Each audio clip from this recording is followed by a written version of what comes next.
அடுத்த ப்ரோமோ என்னன்னு பார்க்கலாம். இப்போ பார்த்தீங்கன்னா, ராஜாங்கம் நம்ம அழகர் மீனாட்சிலாம் பொறந்து சேதுக்கு குழந்தை பொறந்து 1 மாதம் ஆயிடுச்சு. குலதெய்வம் கோயிலுக்கு போகணும் அப்படின்ற மாரி பேசிகிட்டு இருக்காரு. அப்போ பார்த்தீங்கன்னா, நம்ம சேதுக்கும் ஐஸ்வர்யாவுக்கும் கல்யாணம் ஆகி 1 மாதம் ஆயிடுச்சுன்னு சொல்லிட்டு ஈஸ்வரி என்ன பண்ணுறாங்கன்னா, நம்ம ஐஸ்வர்யாவுக்கு விஷ் பண்ணுறாங்க, சேதுக்கும் விஷ் பண்ணுறாங்க. தாமரை இதெல்லாம் பார்த்து ரொம்பவே கடுப்பாகிறாங்க. ஸோ இந்த பக்கம் குலதெய்வம் கோயில் ட்ராக் தான் அடுத்த ப்ரோமோவாக கொண்டு வராங்க.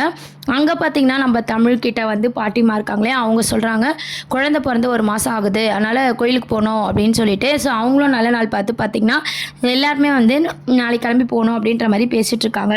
அப்போ பார்த்தீங்கன்னா ராஜாங்கம் வந்து கருப்பை எல்லா ஏற்பாடும் வந்து பண்ண சொல்கிறாங்க.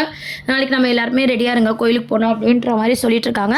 சரின்னு சொல்லிட்டு இங்கே எல்லாருமே வந்து ரொம்ப சந்தோஷமாக வந்து குலதெய்வம் கோயிலுக்கு ராஜாங்கம் ஃபேமிலி கிளம்புறாங்க. அந்த சைட் பார்த்திங்கன்னா தமிழ் ஃபேமிலியும் பார்த்திங்கன்னா குலதெய்வம் கோயிலுக்கு கிளம்பிட்டு இருக்காங்க. 2 ஃபேமிலியும் வந்து வர்றது ஒருத்தருக்கு ஒருத்தர் சொல்லாத மாதிரி வந்து ரெடி ஆகி கோயிலுக்கு போகிறாங்க. அங்கே போனதும் நம்ம ராஜாங்கம் ஃபேமிலி வந்து ஐயர்கிட்ட பேசிகிட்டு இருக்கும்போது கரெக்டாக தமிழ் ஃபேமிலி எல்லாருமே வராங்க. இவங்கள பார்த்ததும் 2 ஃபேமிலிக்கும் பார்த்திங்கன்னா ஷாக்கிங்காக இருக்குது. ஸோ 2 குழந்தையும் ஒரே இடத்துல பார்த்து ராஜாங்கம் பாட்டிமா எல்லாருமே ரொம்பவே சந்தோஷப்படுற மாதிரி கொண்டு வராங்க. அதுக்கப்புறம் பார்த்திங்கன்னா ராஜாங்கம் வந்து தமிழ்கிட்ட போய் இந்த மாதிரி நாங்கள் சென்னையில் இருந்தோம், வர முடியாமல் போனதுக்கு மன்னிப்பு கேட்குறாங்க. உடனே தமிழும் இதில் என்ன இருக்குது பரவாயில்ல அப்படின்ற மாதிரி சொல்கிறாங்க. மீனாட்சி நான் கொஞ்சம் தூக்கிக்கலாமா அப்படின்னு சொல்லி ராஜாங்கம் பேசுகிறாரு. ராஜாங்கம் தமிழ்கிட்ட பேசுகிறத பார்த்து ஈஸ்வரியும் சித்ரா எல்லாருமே ரொம்பவே கடுப்பாகிறாங்க. ஸோ மீனாட்சியை தூக்கிட்டு ராஜாங்கம் வந்து கொஞ்சிட்டு அப்படியே தள்ளி போகிறாரு. அதுக்கப்புறம் அழகரையும் வந்து நான் கொஞ்சம் வச்சுக்கலாமான்னு சொல்லி சேதுக்கிட்ட சொல்லும்போது சேது பார்த்திங்கன்னா நம்ம தமிழ் மேலே கோவமாக தான் இருக்கார். ஏன்னா மீட்டிங் நடந்த இடத்துலேயே தமிழ் வந்து குழந்தைய கேட்டதுனால தமிழ் மேலே கோவமாக இருக்காங்க. மோகனா வந்து தமிழ் தான் குழந்தைய கேட்குறாள் கொடுப்பா அப்படின்ற மாதிரி சொல்கிறதுனால நம்ம சேதுவும் பார்த்திங்கன்னா குழந்தைய கொடுக்குறாரு. அழகரை வந்து தமிழ்ச்செல்விக்கிட்ட கொடுக்குறாங்க.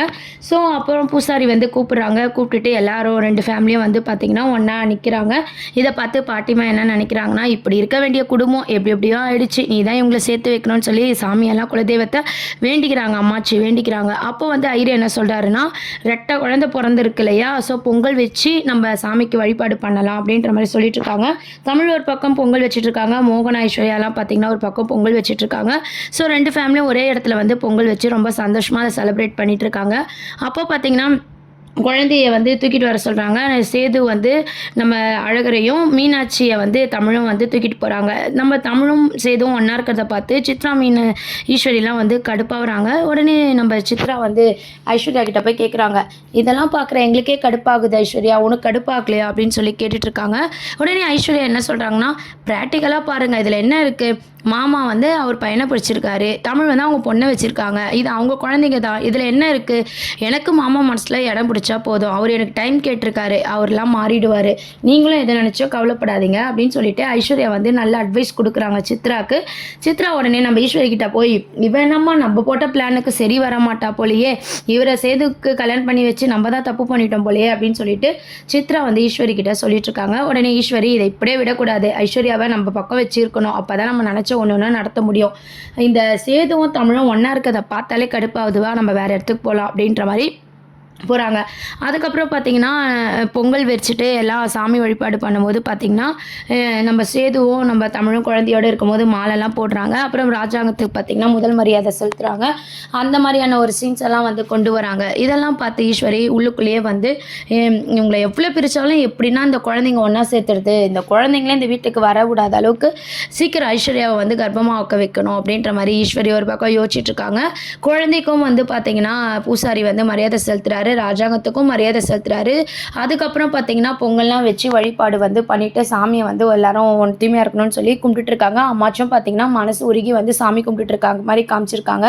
எல்லாத்துக்கும் மீறி பார்த்தீங்கன்னா நம்ம பூசாரி என்ன சொல்கிறாருன்னா, இது அருள் வந்து யார் மேலே இறங்க வைக்கலாம் அப்படின்ற மாதிரி கேட்குறாங்க. அப்போ பார்த்தீங்கன்னா ராஜாங்கத்துக்கு உடம்பு சரியில்லை அப்படின்ற மாதிரி சொல்லும்போது கருப்பு மேலே இறக்கலான்னும் போது எனக்கு தான் அருளே இறங்கலையே அப்படின்ற மாதிரி அவரும் சொல்லிட்டு இருக்காரு. இந்த வாட்டி சாமி யார் மேலே அருள் வந்து இறங்குதுன்னு பார்க்கலாம் அப்படின்ற மாதிரி பூசாரியும் சொல்லிட்டு இருக்காங்க. அப்போ பார்த்தீங்கன்னா அருள் வந்து நம்ம சேது மேலே இறங்குமா இல்லை நம்ம கருப்பு மேலே இறங்குமா அப்படின்ற ஒரு எதிர்பார்ப்பதோ வந்து கதையை வந்து மூவ் பண்ணிட்டு இருக்காங்க. ஸோ அந்த அருள் வரும்போது பார்த்தீங்கன்னா இந்த ஃபேமிலியை பார்த்து சாமி என்ன சொல்லுதுன்னா, இந்த குடும்பத்தில் ஒரு தப்பு நடந்திருக்கு. செய்யாத தப்புக்கு ஒரு பெண்மணி பார்த்தீங்கன்னா, இந்த வீட்டு பொண்ணு தண்டனை அனுபவிச்சிருக்கு. எல்லாரும் தப்பு பண்ணிட்டீங்க. இது பெரிய குத்தம் அப்படின்னு சொல்றாங்க. ஸோ இதெல்லாம் கேட்டு நம்ம ராஜாங்கமும் சரி, மோகனா எல்லாருமே வந்து பயப்படுறாங்க. சேதுக்கும் பார்த்தீங்கன்னா ஒண்ணுமே புரியல. உடனே ராஜாங்கம் வந்து அப்படியே யோசிச்சுக்கிட்டே நிற்கிறாரு. என்ன தப்பு பண்ணோம் அப்படின்னு சொல்லிட்டு நம்ம பாட்டிமா கேட்குறாங்க. அப்படி என்னய்யா நாங்கள் உங்களுக்கு குறை வச்சோம்? நாங்கள் என்ன தப்பு பண்ணோம்? எதுவாக இருந்தாலும் வெளிப்படையாக சொன்னால் தானே எங்களுக்கு புரியும் அப்படின்னு சொல்லி அழுதுகிட்டே கேட்குறாங்க. செய்யாத தப்புக்கு இந்த வீட்டு பெண்மணி தண்டனை அனுபவிச்சுட்டு இருக்கா. எல்லாரும் சந்தோஷமா இருக்காங்க. கூடிய சீக்கிரத்தில் அது யாருன்னு நான் காட்டி கொடுப்பேன் அப்படின்ற மாதிரி சாமி அருள்வாக்கு சொல்லுது. இந்த குடும்பத்தையும் நான் சேர்த்து வைப்பேன் அப்படின்ற மாதிரி சொல்லும்போது அம்மாச்சிக்கு வந்து சில விஷயம்லாம் புரியுது. நம்ம தமிழ் மேலே எந்த தப்புமே இல்லை. சேதுவும் தமிழை பற்றி தான் நம்ம சாமி சொல்லுது அருள்வாக்கா அப்படின்னு சொல்லிட்டு அம்மாச்சிக்கு புரிஞ்சு ரொம்பவே சந்தோஷப்படுறாங்க. ஏற்கனவே தமிழ் மேலே எந்த தப்புமே இல்லைன்னு அம்மாச்சி வந்து நினைக்கிற விஷயத்த தான் இப்போ சாமி சொல்லியிருக்கு அப்படின்னு ரொம்பவே சந்தோஷப்படுறாங்க.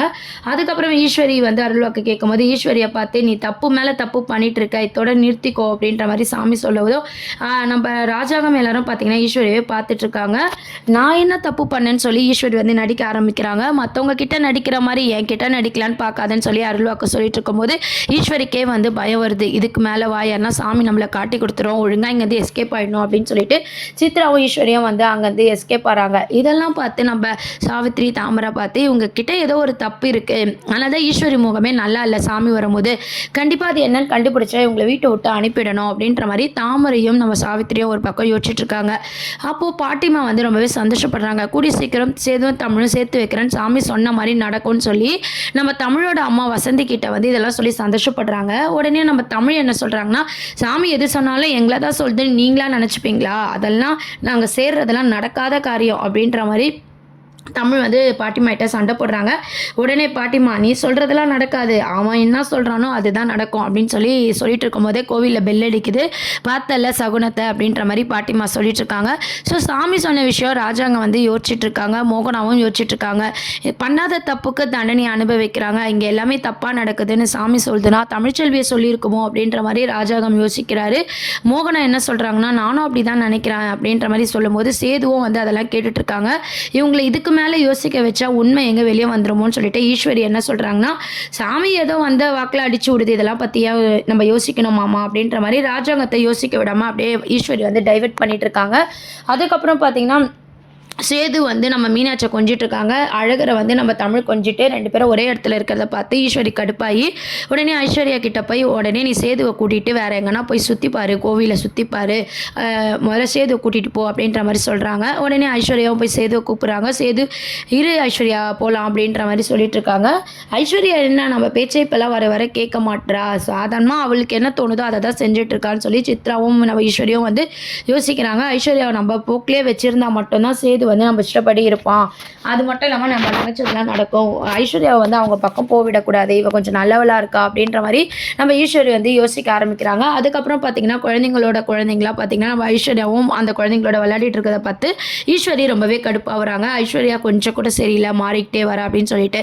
அதுக்கப்புறம் பார்த்தீங்கன்னா சேது வந்து அந்த சாமி சொன்ன அருள்வாக்கியே யோசிச்சுட்டு இருக்கு. அப்போ நம்ம கருப்பு அவர்கிட்டயே வந்து சேது சொல்லிட்டு இருக்காரு, சாமி தமிழ்ச்செல்வியை பற்றி சொல்லியிருக்குமோ அப்படின்னு சொல்லிட்டு. கருப்பு என்ன சொல்கிறாருன்னா, எனக்கும் அப்படி தான், நீங்களாம் சொல்கிறத பார்த்தா சாமி அதை தான் சொல்லியிருக்கோன்னு எனக்கும் தோணுது, முதல்ல ஏதோ ஒரு விஷயம் இருக்கியா நம்ம கண்டுபிடிக்கணும்னு சொல்லி கருப்பும் சொல்கிறாரு. சேது வந்து அது என்ன நான் முதல்ல பார்க்குறேன் அப்படின்ற மாதிரி. இப்போ சாமி வந்து எல்லாருக்குமே வந்து உண்மை தெரிகிற மாதிரி ஒரு க்ளூ தான் அடுத்த அப்கமிங் ப்ரோமோவாக சின்ன மருமகள் சீரியலில் கொண்டு வராங்க. இதை பற்றி உங்கள் கருத்துக்களை கீழே கமெண்ட் செக்ஷன் சொல்லி சேனலை சப்ஸ்கிரைப் பண்ணுங்கள். தேங்க்யூ.